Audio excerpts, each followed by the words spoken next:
அரசியல் செய்திகளை உடனுக்குடன் தெரிந்து கொள்ள நம்ம அரசியல் நியூஸ் தமிழ் சேனலை சப்ஸ்கிரைப் பண்ணிக்கோங்க. பிரபல அரசியல் விமர்சகரான சவுக்கு சங்கரினுடைய மகன் இறந்து விட்டார் அப்படின்றது தான் மிக பெரும் அதிர்ச்சியாக அவருடைய ரசிகர்களுக்கு அமைந்திருக்கின்றது. பல தமிழ்நாட்டு மக்களுமே பார்த்தீங்கன்னா சவுக்கு சங்கருக்கு மகன் இருக்காரா, அவர் இறந்துட்டாரா அப்படின்ட்டு அதிர்ச்சியில் இருக்காங்க. சவுக்கு சங்கரின் மகனுக்கு என்ன நடந்தது, கடைசி நிமிடங்களில் என்ன ஆச்சு அப்படின்றத பற்றி பார்க்க போகிறோம். அதுக்கு முன்னாடி சவுக்கு சங்கரினுடைய மகனின் ஆன்மா சாந்தி அடையணும் அப்படின்ட்டு நினைக்கிறவங்க இந்த வீடியோவுக்கு மறக்காமல் ஒரு லைக் கொடுத்துக்கோங்க. சரி, வாங்க வீடியோக்குள்ளார போகலாம். சவுக்கு சங்கரை பற்றி சொல்ல வேண்டிய அவசியம் இல்லை, அவரை பற்றி பலருக்கும் தெரியும். ஆனால் அவருடைய குடும்பத்தை பற்றியோ மகனை பற்றியோ நிச்சயம் பலருக்கும் தெரிந்திருக்க வாய்ப்பே இல்லை. சரி, சவுக்கு சங்கரினுடைய மகன் யார் அப்படின்ட்டு கேட்டிங்கன்னா டியோ யாழிசை. 13 வயதாகின்றது. சவுக்கு சங்கர் சென்னை உயர்நீதிமன்றத்தில் வழக்கறிஞராக பணிபுரியக்கூடிய நிலவு மொழி அப்படின்ற ஆர்த்தி என்ற நிலவு மொழி பெண்ணை திருமணம் செய்து கொண்டிருக்கிறாரு. அதாவது சவுக்கு சங்கரினுடைய மனைவியின் சொந்த ஊர் மரக்காணம் அருகே நடுக்குப்பம் என்ற ஒரு கிராமம். சவுக்கு சங்கர் ஆர்த்தி தம்பதிகளுக்கு டியோ தமிழிசை என்ற ஒரு மகன் இருக்கிறாரு.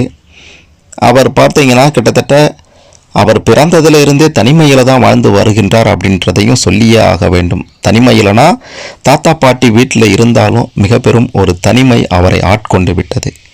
கடைசி நிமிடங்களில் அவருக்கு என்ன நடந்தது அப்படின்ட்டு கேட்டிங்கன்னா, சவுக்கு சங்கரினுடைய மனைவியின் தாய் தந்தை வீட்டில், அதாவது அவருடைய சொந்த ஊரான அந்த மரக்காணம் அருகே இருக்கக்கூடிய நடுக்குப்பம் கிராமத்தில் தான் சவுக்கு சங்கரின் மகன் பிறந்ததில் இருந்தே வளர்ந்து வராரு. ஒரு பக்கம் சவுக்கு சங்கரின் மனைவி வேலை விஷயமா சென்னையிலேயே வசித்துட்டு வராங்க. இன்னொரு பக்கம் சவுக்கு சங்கரின் மகன் தன்னுடைய பாட்டி தாத்தா துணையோடு அந்த வீட்டில் வசித்து மரக்காணம் அருகே இருக்கக்கூடிய ஒரு பள்ளியில் 7ஆம் வகுப்பு படித்துட்டு வர்றாரு. தன்னுடைய தாயை பார்க்க எப்பயாவது ஒரு முறை தான் தாத்தா பாட்டி சென்னைக்கு கூட்டிகிட்டு போவாங்க. அப்படி கடந்த சில மாதங்களுக்கு முன்னாடி கூட்டிகிட்டு போகும்போது அவர் சரியாக படிக்கலை அப்படின்ற மாதிரி சொல்லி தன்னுடைய மகனை ஆர்த்தி திட்டி இருக்காங்க. அதனால் மன உளைச்சலாகி இருக்கிறாரு. சரி படிக்கலை திட்டத்தெல்லாம் ஒரு சாதாரண விஷயம்தான். அது ஒரு பக்கம் மன உளைச்சல்னா, இன்னொரு பக்கம் சவுக்கு சங்கர் கடந்த சில வருடங்களாக சட்ட போராட்டம், அதாவது அரசியல் கட்சிகளில் எல்லாம் பேசிவிட்டு விமர்சனம் செய்துவிட்டு சிறை செல்வது இப்படியாக இருந்திருக்கின்றாரு. தந்தையினுடைய நிலைமை இப்படி இருக்கே அப்படின்றது ஒரு பக்கம், தாயும் தந்தையும் தன்னை கண்டுக்கலையே அப்படின்ற ஒரு சோகம், ஒரு வேதனை இன்னொரு பக்கம்.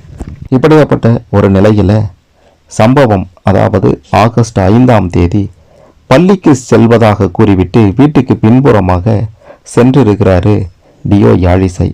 அதன் பிறகு சில மணி நேரங்களாக என்ன பள்ளிக்கு போகிறேன்னு சொல்லிட்டு போன பையன் ஆளையே காணமே அப்படின்ட்டு தாத்தாவும் பாட்டியும் அக்கம் பக்கத்தினரும் தேடி இருக்காங்க. அதன் பிறகு வீட்டுக்கு பின்புறமாக போய் பார்த்தபோது தான் பார்த்தீங்கன்னா டியோ யாழிசை காலமாகி இருப்பது தெரிய வந்தது. தனிமையின் கொடுமையாலையும் தாய் தந்தை தன்னுடன் இல்லையே, உயிருடன் இருந்தும் தன்னை கவனித்து கொள்ளலையே அப்படின்ற ஒரு மன உளைச்சலையும் சவுக்கு சங்கரின் மகன் இறந்திருக்கின்றார் அப்படின்ற தகவலுமே வெளியாகி இருக்கின்றது.